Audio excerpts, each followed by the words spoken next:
what's up, everybody? Welcome to the third episode of the Cigars and Everything Else podcast. On today's episode, we'll be discussing our gripes that we have with certain cigar shops, and along with that, we dabble in some MMA talk. That MMA talk leads on us trying to figure out how Bruce Lee would fare in today's MMA. So, with that being said, let's go ahead and get into the show. All right, everybody, welcome back to the Cigars and Everything Else podcast. Today I'm with my co-host Denzel. My name is Jared. Yep.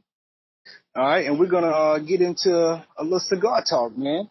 So today I'll be smoking on the AJ Fernandez San Lotano AJ and Jockey, I guess. I don't know. I'm not I host a cigar show, but I'm not a cigar nerd in terms of being picky with names and stuff, because a lot of it is in Spanish, and I don't know. I might mispronounce it, so no disrespect. What are you going to be smoking on today?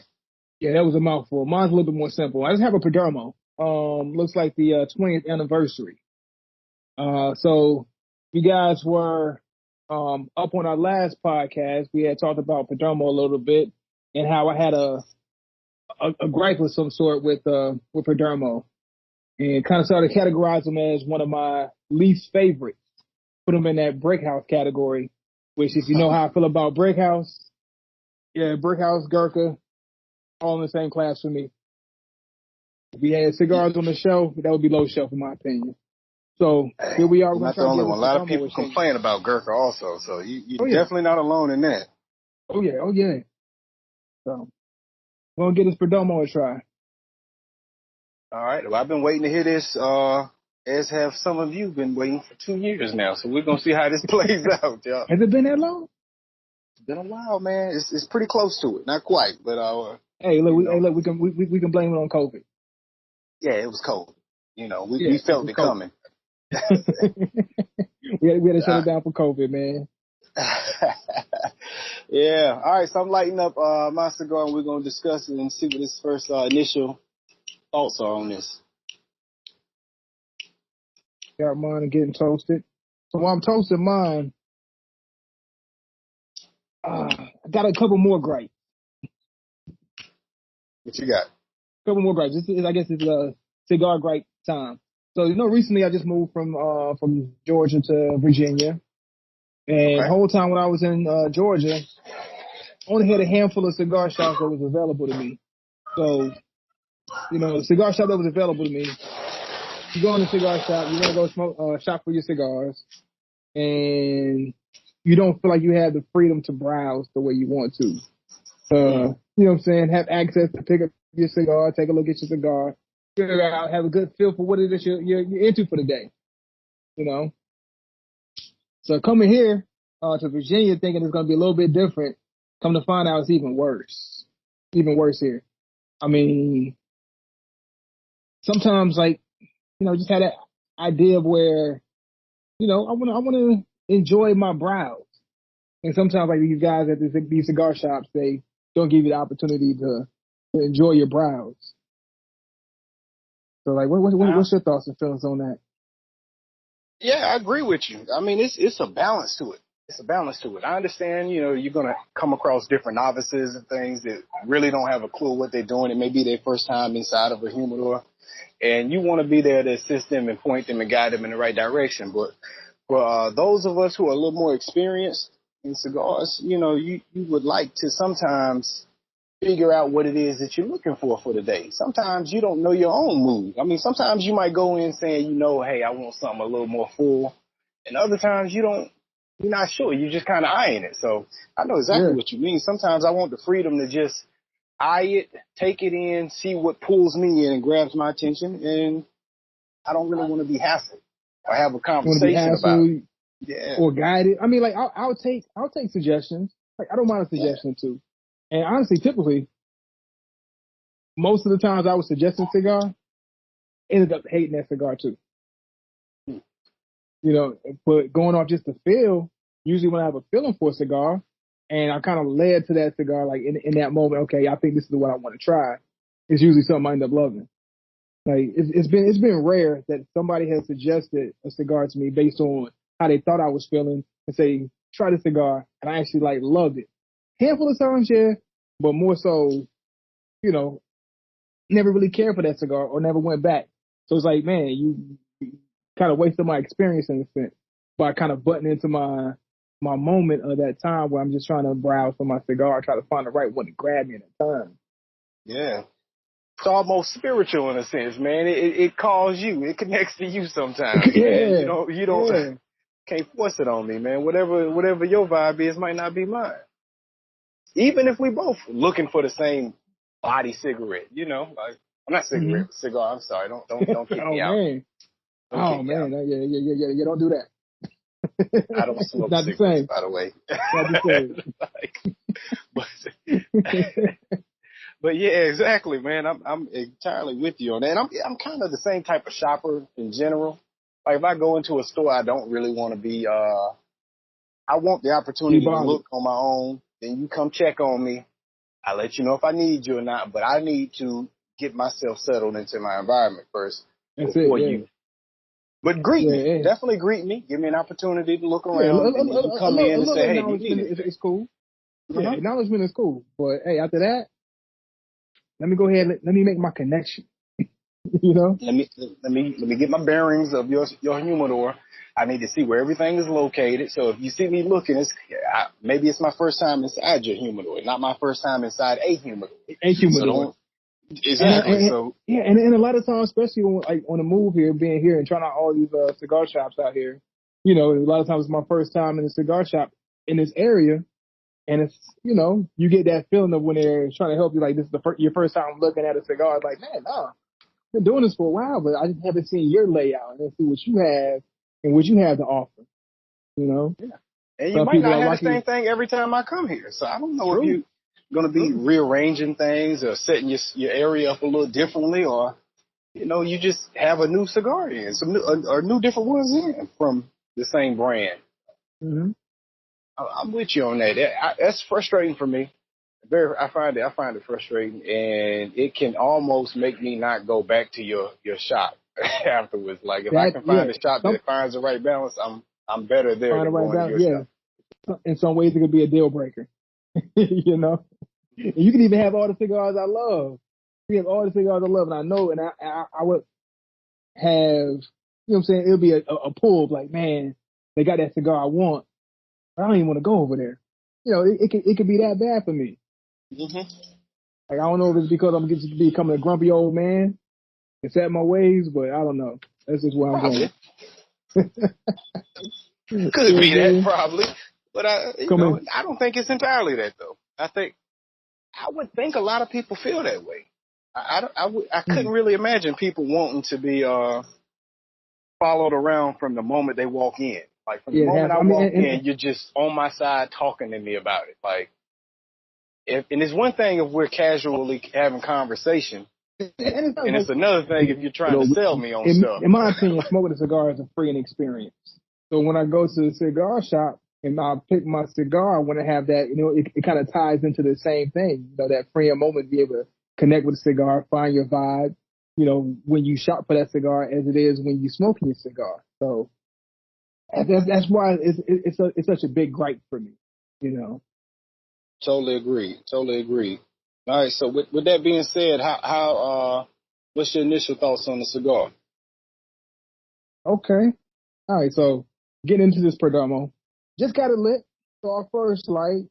Cigar is a very mild cigar, so no spice, no pepper. Um, I didn't light it with anything special. No, so I kind of wanted to give it just its rawness. So I didn't use any cedar, anything in particular, just a regular lighter. Lit it up and see where we're gonna go from there. And so far, no pepper, no bite, no aftertaste. Everything is just a smooth tobacco woody texture so far. Now, is that a good thing for you? Because I know how you feel about Perdomo. Like, It's a good thing. It's a good thing. Like a lot of my favorite cigars don't even start off this smooth. A lot of my favorite cigars, it'll take getting past that first third or that first initial burn to kind of smooth out and get to where I really love for my cigars to be. So this one's already hitting the spot. It's already getting to where I wanted to be. So going off of that, like actually looking at the rating, Cigar Aficionado gave this cigar 92. So in 2014, it was one of the top rated cigars, top Nicaraguan cigars. So I wanted to give Perdomo a fair shake. So I went for one of their best ones that they had. Um, I wanted to find something just to say, hey, I want to give this cigar a chance or give this brand a chance again. It's been a while since I went back to Perdomo. Okay, okay. Well, we won't get too deep in where you at yet. You know, I'm gonna give you until maybe at least the second or the last third of it. We're gonna see All exactly right. how you really All feel right. about Yeah. it Yeah. because Yeah. there's still a lot of Let's room take for change. right. Let's take the journey. You know what I'm saying? As we all know, the God smoking is the journey. You know, that Right. first third is not the same as that second third. So we'll see where it goes from here. So for me, this one, San Lotano, I think, AJ and Jockey, Mm-hmm. Jochy, for those who care. Uh, it's smooth. It's smooth so far. I would say it's got a little woodiness to it, and Mm-hmm. a little bit of a nutty Okay. that I've Okay. noticed come through on that. But it's pretty good. It's pretty good so far. I'm liking it. I'm liking it. All right. So Also, I I don't didn't know. use a cedar stick or anything to light it, so you know, All right. Fair shake, right? Got to give him a fair shake. I So gave it a I fair don't know. shake. I don't know if we ever got into this about enjoy like what is your favorite type of cigar? Like what do you look for in a cigar? For me, I'm not into full body cigars. I would Mm-hmm. rather go something from mild on some days to medium at really at best. Even though I will do a full body cigar, I'm not afraid of one. But Right. on a typical everyday, I wouldn't. That wouldn't be Right. my go-to. I like I said, I typically look for something a little bit of a smoothness.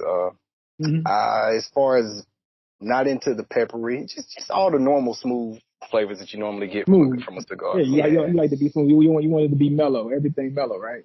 yeah, Yeah, everything pretty mellow. I'm kind of the same way. And then like I've kind of gotten away from feeling like I have to smoke full body cigars. You know, we've been in it for you know what I'm saying what a decade now. It's a decade, yeah. Yeah, I want to say as of this year, it's probably our 10-year anniversary when it comes to smoking cigars now. So we're a decade in, 10th anniversary. Here we are. It's this year, ain't it? Um, Wasn't it? it's this year. I I think we want to started say 2011, right? I want to say Early 2011, January 2011, somewhere in there. early 2011. So yeah, we're in our 10 years. So we kind of got some solid feet in the game now. Like we've been around enough. And like I guess early on, like I used to have this feeling like I had to smoke full body cigars. It had to be a strong cigar to say, hey, I'm smoking a cigar. Like I would actually look for stronger cigars. I would kind of lean away from always going mild. Of course, starting with your medium and your your your mild cigars, but then I tried to work my way up. After a while, I kind of fell back from there. Like, you know what? It's not always about smoking that full body, full pepper cigars. It's about finding what you like, and what you enjoy about your cigar and what you want to get out of your cigar smoking experience. You know. Right. And individually, that'll be different for everybody, and I Hmm. don't think anybody really has to feel judged over it, even though you can initially when you're more of a beginner getting into Yeah. it, talking to people who are a little more experienced. Yeah, but see, but that's why I try to impart on new cigar smokers. I try to get them into the idea of enjoying the culture and enjoying the experience more so than a pressure of feeling like you have to smoke a certain type of cigars. Now, when it comes Right. to flavor cigars, I do lean away from flavor cigars a little bit. Even though sometimes I might pick up a flavor cigar from time to time. I've You enjoyed know, some. I don't go with the too sweet cigars. Like if it's too sweet, I won't do that. But like a nice coffee flavor or something like depends. Like if I want like a nice morning smoke with a coffee, Yeah. I'll pick up a Java or something like that. So let Have me no ask you shame this. going to the cigar shop and picking up one of those. Now, if you do go pick up one, do you make sure that you get a second one so they know that you legit, or you just go straight Java?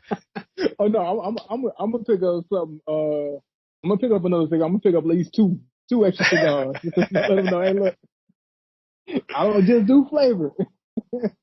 You know what I'm Make them saying? think that that's for somebody else. This is a Yeah, gift yeah, for yeah, yeah, somebody else, yeah, but yeah, yeah, these two are yeah. mine. Like, Keep you in mind. So it's still that stigma. It's still a stigma, even though I know that cigar's for me. And I came to actually this one time I went to the cigar shop. I had a craving for a Java Red, and I really wanted to smoke a Java Red, and that's what I went to the cigar shop for that Java Red. But yes, indeed, I picked up two extra cigars just to let them know, hey, look, I'm not Spent just the about money. flavor. Yeah. I had to do it. I had extra Just for cigars that. in my humidor.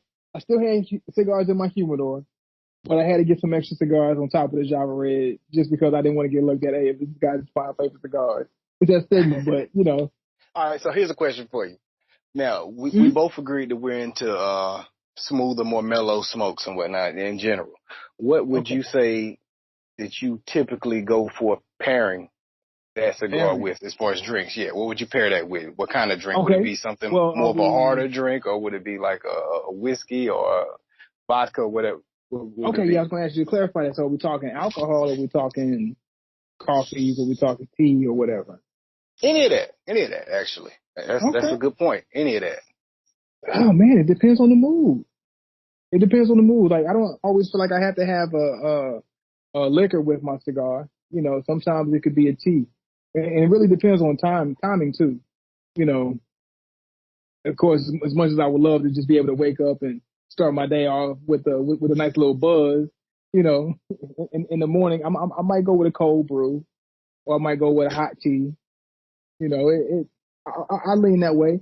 It depends on the cigar I'm smoking, especially if I'm smoking a super smooth cigar. I'm gonna go with you know, what I'm saying like a nice little cold brew, something that's not gonna be too overpowering, something that's gonna, I guess, you know, pair right on the same level with that cigar. But now you're talking about like if I'm drinking alcohol, yeah, I go with a bourbon and ginger ale, man. That's always my go-to, or whiskey and ginger ale.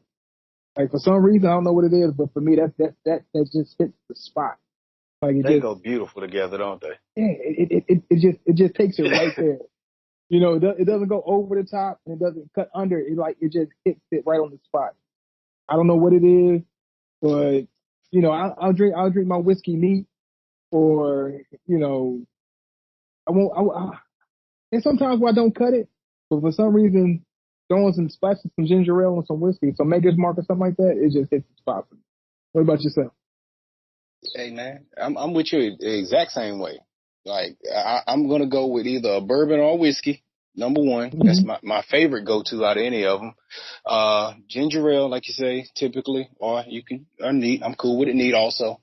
Um, and coffee. I like coffee too. I hadn't done coffee in a while. I'm glad you brought that Okay. up, man, because that used to be one of my little go-to things in the morning time, Mm-hmm. and I hadn't been a morning cigar guy in a while, so I hadn't done it in a It's while. hard to get to. It's hard to get to. It is. It is. You You know, know. and that's life.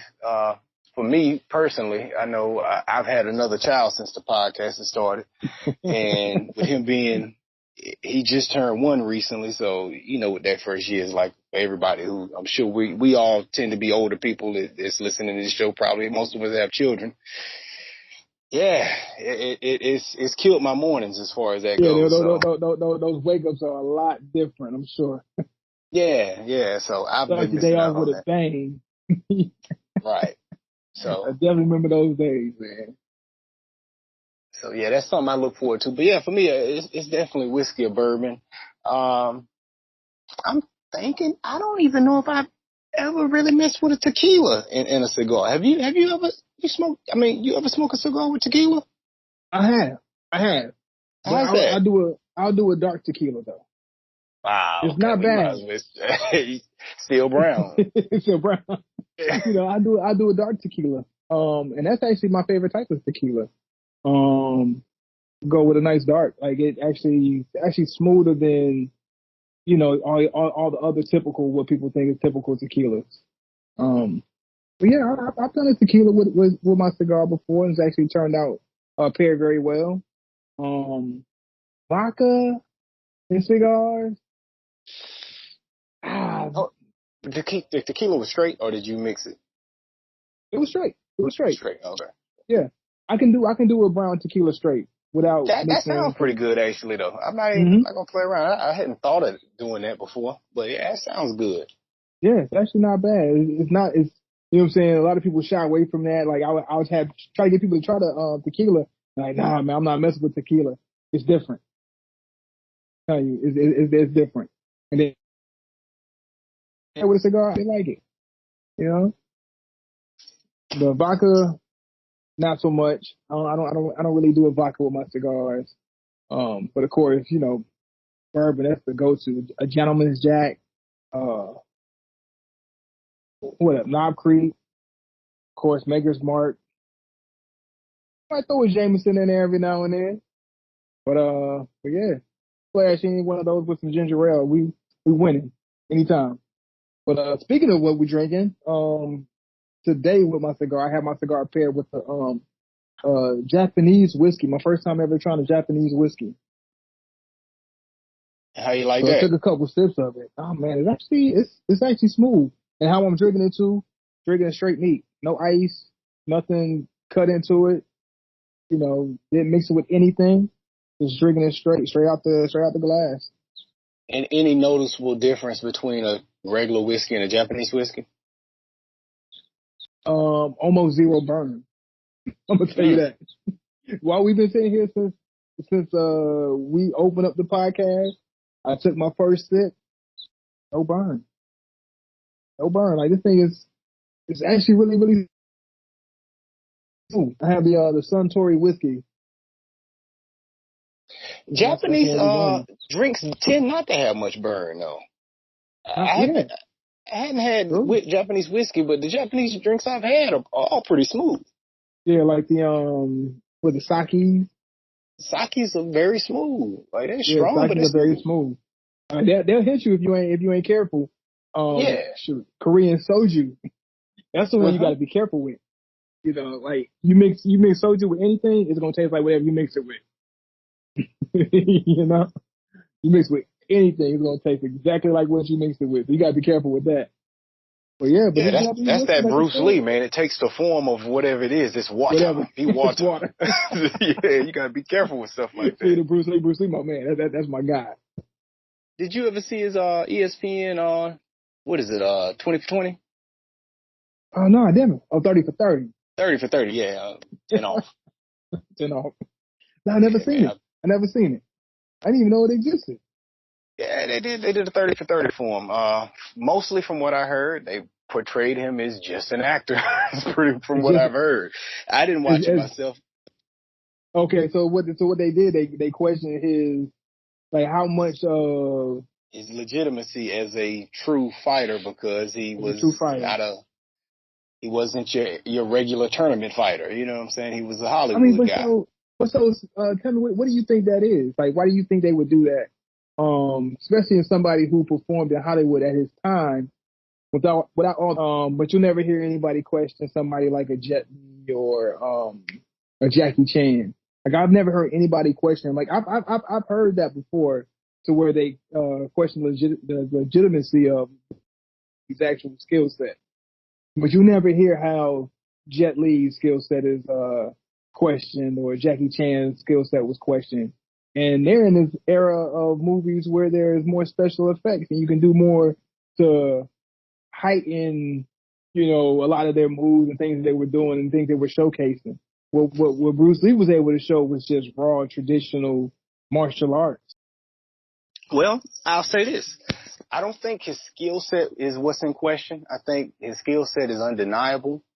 Okay. It's obvious even on camera, but I think what's questioned about, well, first of all, I think the reason why anything is in question with him at all is because once you reach a certain level, once you are the top, that's what comes with the territory. It comes with the You know, it's territory. always comes with the territory. Like it's always going to Right. be, well, Michael All Jordan couldn't do it in this era, you know, Well, versus LeBron all of James these couldn't do super it in that teams. era.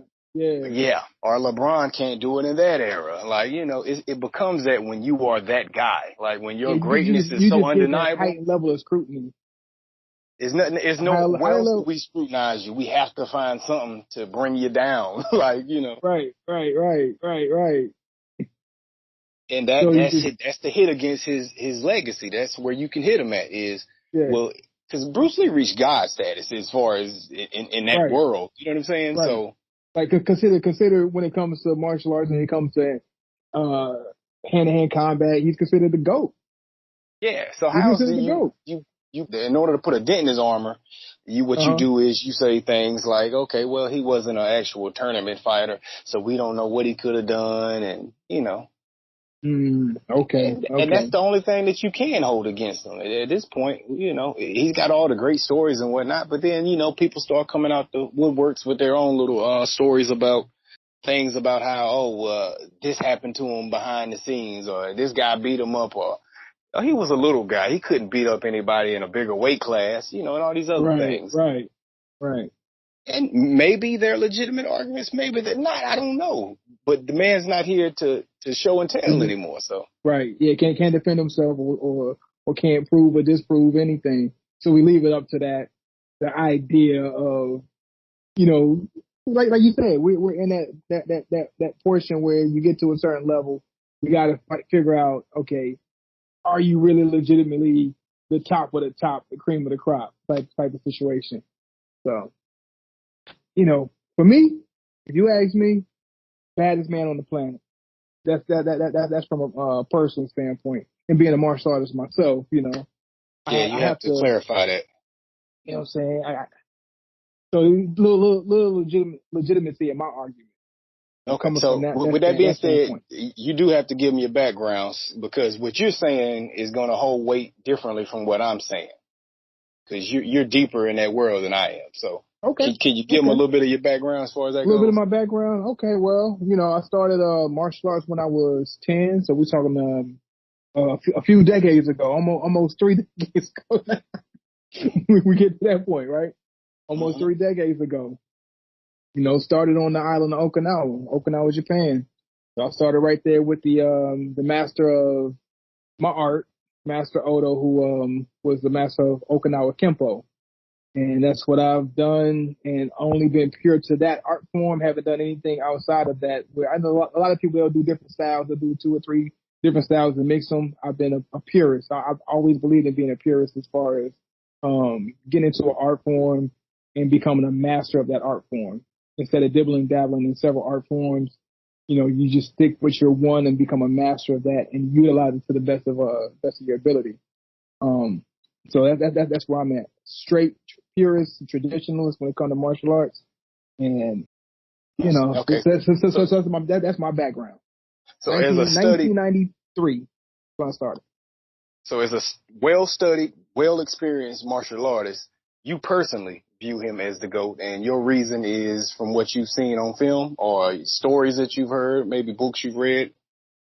Yeah, I mean, I had to go off stories that I've heard. I mean, like I was never there with the guy, and I never went up one-on-one against him to know, firsthand, his power or what his skills, how elusive he might be or how quick he might be. Just going off the eye test. And, the eye test based on in the 60s and how technology wasn't what it is now, what you saw on film is that's how you perform. Like there's not too many smoke and mirrors that you can put in Hollywood in that time frame from my standpoint to say Right. that what you see is not what you get. So just based on that and knowing what I was able to accomplish and things I was able to do and saying, hey, I'm seeing what he's doing, how I measure up, being a black belt myself, a third-degree black belt myself, and understanding what it takes to perform and do what he's done, even if it was in Hollywood, it still solidifies you, in my opinion. Okay. So a modern day argument against that, from what I've heard, is with people like you touched on, mixed martial arts is the wave now. That's what everybody's into. Oh yeah, So oh yeah, everybody, oh as you yeah. as a purist, and Bruce Lee being a purist, do you feel like that is a disadvantage for him in today's time, where someone could just shoot to take him down? Like, you know what I'm saying? Like, and You know what? would it hold up against somebody who's versed versus somebody who's pure at this? Well, see, and this is what I'd say. Because times are different, and just like we talked about basketball and we talked about Michael Jordan in this era, LeBron James in that era.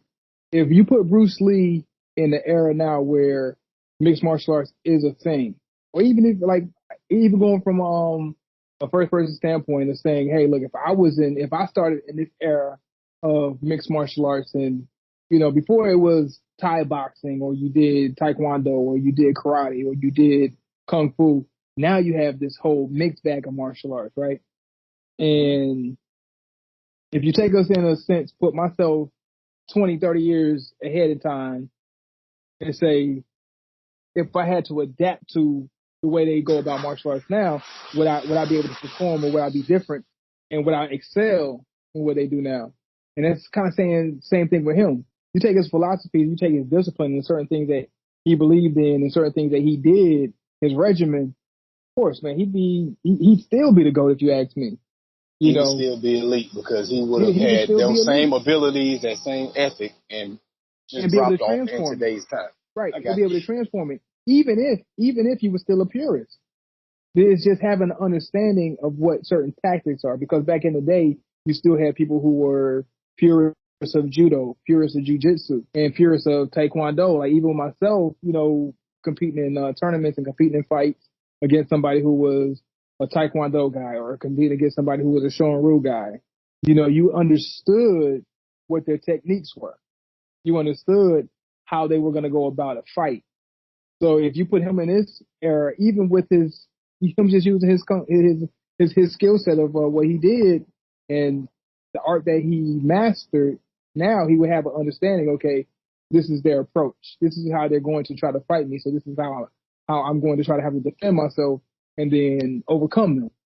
It's the same sense. Like in my opinion, he was just too smart and too intelligent of a combat artist, if you ask me. Okay, so if I'm not mistaken, back in Bruce's time, there was a little bit of mixing then, wasn't it? Like as far as no, Bruce Lee, he was one of he the didn't first believe in ones. it.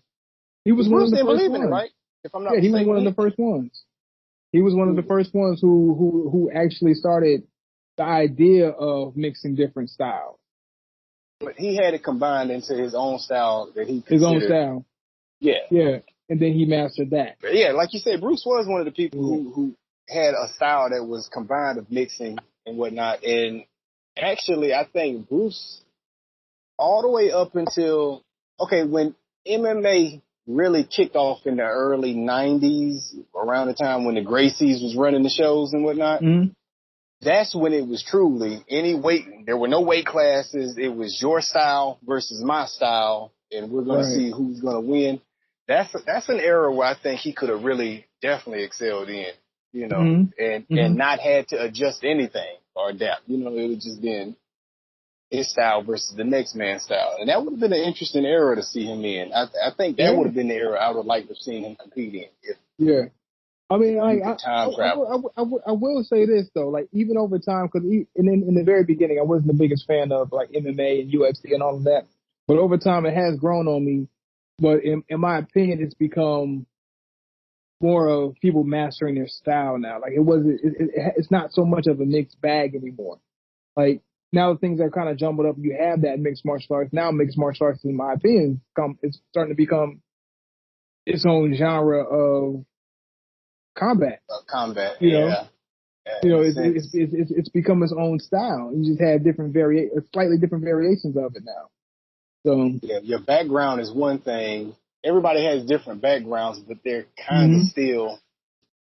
I get what you mean, but it's starting to still gel into this one new fighting style, whether they want to acknowledge it or not. And the MMA purists will be mad at us, if like UFC. It's kind of like music. It's kind of like music when somebody goes off the rails and does something completely different, and then you start having more of that. Then eventually you start to create a genre of music.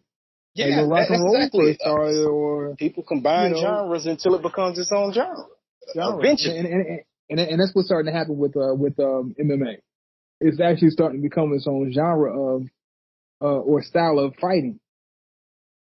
Believe it or not. Like you said, like some of the peers or some of the people from back then probably mad at that comment. But hey, look, I think it's you look through history and time and say another 5-10 years, you look back and you'll be able to identify what this mixed martial art is not so mixed anymore. I mean, it's true. It's true because at the end of the day, it's the same factors pretty much everybody using. A little bit of wrestling, a little bit of striking with their hands and their feet, and It's just simple as that. I mean, you know, I know that's ultimately fighting, but I mean, like Right. everybody, even regardless of your background, you're having to do those criteria. You're gonna have to, even though some of the worst strikers in UFC, they're Hmm. forced to stand up and throw hands. As bad as they Yeah. may look doing it, they're doing the same thing. Everybody's it's gelling into this one thing, man. I agree with you on that. I hadn't looked at it from that point of view, but it is Yeah. becoming that. And especially as it's becoming more and more popular. It's like before when it wasn't as popular and it was this brand new thing, it was this whole different type of genre, type of mix. You know what I'm saying? Like the trueness of the of its title, mix. It was true. Not so Yeah, much in the now. It beginning, was it was true. true that Yeah, everybody stuck to what they do in the yeah. beginning. And then if you time travel somebody like a Bruce Lee or a Chuck Norris into this time, now you get easier reads, in my opinion. So now, would you still consider him the GOAT now? Yeah. Like, I think there was a gray area when things, like you said in the very beginning, he would excel then. But then I think if you fast forward 5, 10 years later from now, he would exceed, he would excel then as things start to like really shift and shape. You know, throughout the middle of it, when things were a little bit weird and you had to figure things out, and people were a little bit more mixed. You know, the transitions haven't completely occurred yet. Would it be a challenge for him? Absolutely. But when it first began versus when it finally gels into something that, like we're saying, it's becoming, will he excel? Will he still be the GOAT? Yeah. Gotcha. Where you at in your second, third? I'm assuming you're there and hey, not look. past it. Well, we're gonna say this. I'm gonna say this is a slow burn. It's a slow burn. So I'm just getting to my second, third. Like I'm kind of in that transition phase between my first third and my second third. Like just getting to that point of ending my first. So we have a slow burn, which is something I like. I enjoy a slow burn. Um, and so far still smooth, no bite. We still got that woody texture. I haven't got any nutty notes or any cocoa notes yet. Anything like that. It's still just that nice, smooth, woody flavor, woody texture. Um, not really thick smoke, just a smooth, light smoke actually. So, hey, I'm gonna say this Perdomo is winning me right now. Like it's almost making me a fan. You've been converted after all these years. I, How many I'm years gonna now? go on a Right? limb and say that you had a stale cigar in the past, man. Think so. So here's what I ask then. So if you have a bad cigar, you have a bad experience with a cigar, how long or what would it take for you to go back to that cigar? You say, let me give See, this that's cigar the another issue. try. I wouldn't go back, but the problem, what the point, what you proven though, maybe you should revisit twice before you write a cigar because Right. I normally wouldn't. I'd be like that cigar sucked. Yeah, and that's And where I I'm at think with I'm Brick pretty House. good at checking to make sure that the wrappers are good and that it's not Right. Yeah. stale. Like 'Cause I think I'm good at it, but maybe I'm not. Maybe you missing. maybe, yeah. Maybe you just missed something in that moment. I think that's what maybe it might have happened with me in Perdomo. With Brick House, I'm still on my stance. I'm not ever going back to Brick House. You tried a It's couple different brick been houses, right? actually, I think I have. Actually, I have over time. I think I did go back, not immediately right back, but after that, it's like, no, I can't do it. I can't do it. With Perdomo, I thought it was the same thing. I had a Perdomo, and it wasn't what I thought it was gonna be. And it's like, no, I'm not having this brick house thing happen to me again. But I would say this that yeah, I can go back to this one. I'd say this one is picking up a little bit. It's a little bit turning into more of a full body cigar at this point. I'm about halfway Mm. through the second, third. It's got a Okay. little bit of I guess people would describe it kind of earthy, Okay. Okay. like that Okay. whole I don't know but it's got a pepperiness to it, and So you get that in your second, third. and my second, third, I'm noticing it, man. It's peppery now. It went from being smooth, smoke's pretty light, Yeah. but but it's a lot fuller. It's a lot more peppery. You know, that whole woodiness I was talking about in the beginning is Mm-hmm. It's died fading. out now. Yeah, Starting to it's fade out. pretty much died out, and Okay. and maybe like a little bitter kind of chocolatey taste. Mm. Okay. Like kind of like dark, like a dark cocoa note or Yeah, whatever. yeah, like a dark cocoa note with a little See, bit of pepperness to it. and that's one thing that grinds my gears about some cigars It's that do waking me you up that. too. That'll switch notes on you. Like, you know, you get to enjoying it to a point, and then it's like it just hits you and says, you know, this is not that cigar anymore. Now, I've had a couple incidences like that. Like I'm enjoying my cigar, and then like it'll just change and switch. Like you said, you get that bitterness and that pepper starts to hit, and it's like, you know what? You kind of tricked me. You faked me out. It Got faked me. me out. I think it started a little more medium. I knew it was gonna be medium. It feels a little Mm-hmm. more full now in the second, third, Okay.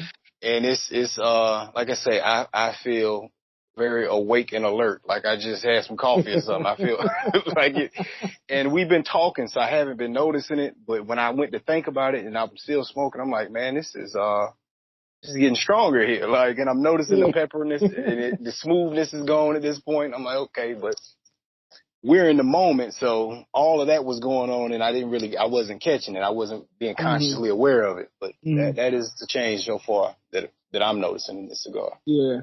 I mean, I've had those moments where I'm smoking a cigar, I'm like, hold on, I gotta stand up real quick. I gotta settle myself. Mm-hmm. Let's get back right. But yeah, man. And so I guess that's when you gotta look at that footnote to make sure that what you got is it medium, is it full, is it medium to full? Because like you had the opportunity for that cigar to change on you like midway through or halfway through that second, third. You know, gotta be careful. Gotta be Yeah, careful. yeah. Know what you're smoking. I don't do that. Do you ever research cigars prior to? I mean, obviously there are going to be some ones that you do because you hear about Yeah, them, you want to get yeah. them. But do you research in general, like before you buy one? I'm not gonna say always. I'm not gonna say always. A lot of times I do. Like if I do see a cigar, I might not, and I'm kind of interested because I see a band and the band is something I like, or they name it something that I like, or something that's attractive. And you never want to go with what you see as attractive. So I go back and I might try to read up on it real quick, try to see like, So you okay, Google it in especially, the shop. yeah, I might Google in the shop. I might Okay. Google in the shop. I might pull up, especially if it's a brand I don't know. Usually with a brand that I do know, say if it's a my father's or it's a Rocky Patel, somebody I've smoked before, I wouldn't second guess it as much. I would kind of know what to expect. If I see something that says medium to full, I would know what to expect from that particular brand. But if it's a brand I don't know and I see something that's attractive and I want to try it, I might go ahead and Google in the shop. I might like while I'm right there on the spot and say, look it up and say, well, what type of cigar is this? Or if I see, a post or something like that in the past, or I've seen it in the past, I might have some background information and then, second guess myself and go back and do like a little bit of research before I buy it.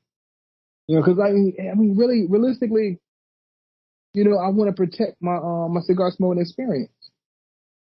Hey, I respect You it. know, I have a certain window of being able to smoke cigar. So when I have that time, I want to make sure what I'm picking up is something I'm really going to enjoy. Okay. Just off the eye test, when Mm-hmm. you go in a shop and you're looking through, you're checking all the boxes, you see one that catches your eye, Mm-hmm. what is going to be your go-to length ring gauge? Like as far as you don't have to give a specific number, but I mean just a general idea. Like which one is going to catch your eye? One of the larger ones, one of the longer ones, one of the ones with a smaller ring, or what? Ooh, What for yeah. you stands out? See, that's tough. That's tough. Because like you said, you're a father. You gotta Comes the new time, right? baby. You know what I'm saying? Like you really gotta think about your time. You gotta think I about the time consider that my you're gonna time when I have go look at to. that. Yeah, and that's what's gonna get you sometimes. And you want to know If if I know I'm leaving the humidor and I'm going to go sit down in the shop, I might Yeah, buy a longer one a that longer one. So, that I'm taking knowing you home. got that hour and a half to burn. But if I'm thinking, hey, look, I'm not gonna have much but 30 minutes, 45 minutes, I might grab something a little smaller. So what is your typical length that you actually go with though? I mean, on average, on any given day, what would be your normal go-to? Something more in the Uh-huh. medium size range in So, between so all yeah, so three? something more in maybe like a Corona size or whatever. I mean, maybe Robusto, but really depending on the time I know I'm going to be able to have for that cigar. You know, 'cause even though I will smoke a cigar, save it, pick it back up, I do like to enjoy the full cigar in the time I know I'm going to be able to smoke that cigar. So it really varies. It's going to vary Does cap because matter to you at all? cap, Yeah. mm, Like, are you looking like, oh, nah, let me go get a torpedo, or like, do you nah, care? nah. You know what does matter to me more so now? I do find myself picking up a box press cigar more so. You know, Really? than yeah. Why? If I see a box press cigar, I'm going to lean more towards that cigar. I don't know what it is, but box press cigars have been like it's been all the rage for me. That's been what I like to pick up and go to. You got a I preferred think cut for that? no preferred cut for it. You know, like I might just do a straight cut. Not all the time I do a straight cut, even for a box press. You know, let's just get the show going. Um, Okay. yeah, but it's something about a box press cigar that just sits right with me right now. So Mm-hmm. speaking of cuts, man, is it disrespectful to bite the tip off? Pause. Yeah, take a pause. Oh man, that's a good question. Cause I was having the same idea one time when I was in the situation where I had to bite a cigar. I couldn't find my cutter. Matter of fact, I was in a situation where I didn't have a cutter. You know, I'm in the military. I'm out in the field. I forgot my tools. I bring a cigar with me to the field when I'm out, you know, doing my training, and I might not have a cutter on me or anything to cut my cigar with, and I'm gonna have to bite that bad boy. You know, That's the it environment to really bite. If depends on there the was ever moment. an environment to bite a cigar, though, that's the manliest thing you can do Yes, is that's bite a what you can cigar do. in the field I'm gonna just bite the in top off. fatigues. Yeah, there Yeah. you go. I'm gonna have to bite the top off the cigar and get to it.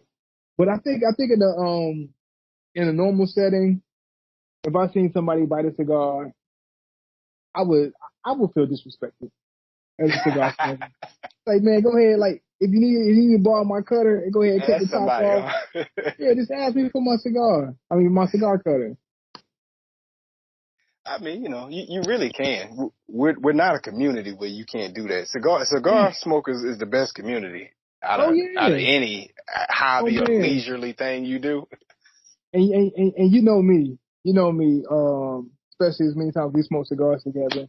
I'm notorious for a bad burn, right?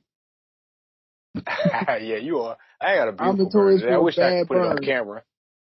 So you got a bad burn right now? No, a beautiful burn, Oh, by the beautiful burn. way. Okay, It's okay, okay. beautiful. So shout Yeah, out to like you, listen, AJ Fernandez, for this great burn yeah, and for man, nice, being nice, for beautiful nice, torsion. nice and even, right? Mm-hmm. Yeah, but I would have a bad burn. And sometimes I'm in the you know, what I'm saying, a cigar spot, and somebody would come and help me get my like if I especially if I didn't have a lighter on me real quick, they'll come over and hey, let me help you with your burn real quick, and they'll light my cigar for me, and you know what I'm saying, help me get my burn just even and all that stuff. I've been in situations like that, and I'll tell you that's probably like one of the most I guess complimentary things that you know what I'm saying, a cigar smoker can do for another cigar smoker. Hey man, I see like, and I don't even feel bad for it. You For don't. somebody coming over and say, hey, let me help you with your burn real quick. I see you're a little uneven there. I'm gonna help you out right quick. I appreciate that, especially like you passing around lighters and matches and whatnot. Hey, I'm gonna help you out. I got Yeah, you. that's love. Or They want you to look yeah, good out here, man. right, right. So you know what I'm saying? I've learned to not feel ashamed if I need to ask somebody for a lighter, or ask somebody for a cut, or ask somebody to help me out with my burn, or a cedar stick, or whatever it is I need. You know what I'm saying? We're that type of community that where we can be open and straight up with each other. Hey, let me help you with your cigar experience so you can maximize your cigar experience all the way. It's a beautiful thing, man. I do love being a part of this community, man. Every time you go interact with other cigar smokers, it's a good time, man. You meet a lot of good people, a lot of good energy in those places. Yeah, man. It's to me, it's the great equalizer because you see people from all different types of walks of life. You know, we're all a little different, but then we all come together around that one camaraderie of enjoying a stick. Like, hey, we enjoy cigars. We enjoy the experience. You know, you don't gotta. I don't have to look like you. You don't have to look like me. I don't have to dress like you. You don't have to dress like me. And we just all love enjoying cigars. We're gonna Right, come together on it, man. Like that's the best thing about the community. I swear it is. right. I agree. I agree.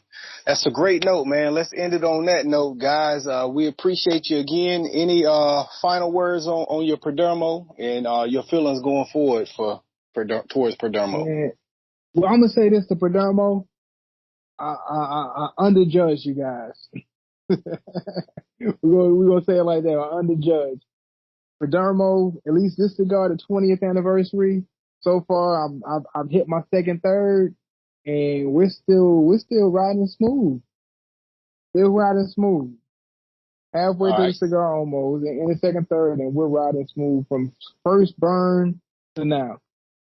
So aficionados grade was a fair score for them, the rating that they gave them. Yeah, honestly, I would up the score. Oh, okay. I say And give that it was a a 92. The 94. aficionado It was a gave it, right? 92. Yeah, I would say up it. Based on a lot of the cigars I smoked and comparing ratings and, some of the cigars that I love that are near and dear to my heart, I say this one's, it fits the bill. So this one's got a spot in your humidor going forward. I might throw one, two, or three in my humidor from now on. I might have some on, saying, right at arm's length. They Okay. able to, or within reach, I'd say. Not arm's length, but within reach. All right. Well, I know what to gift you for your birthday then. Couple Padermos. Couple Perdermos, man. It won't even be sarcastic this time. One Gurkha though. One Gurkha, couple Perdermos. Don't do me don't do that to me, man. Hey, at least you let the brick house out. Yeah, I left that out, man. It's an insult.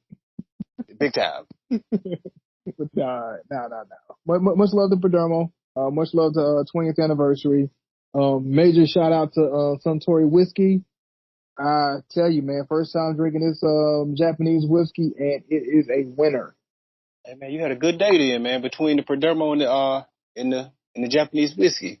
Oh And I'm yeah, not I'm. mad at this AJ Fernandez. This is a good cigar. It might not be Mm, something that's go to for me, but it's good. It's good for somebody. Put it that way. and May not be my favorite thing.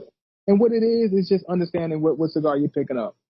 Right. Understanding, saying the different spots it's going to hit on his burn, on his journey of the cigar smoke. And then once you know what to expect, hey, look, you can pick that cigar up and you can still have a good time with it. Just knowing what you're getting into every time you pick up that cigar that you like to smoke for that day. Definitely.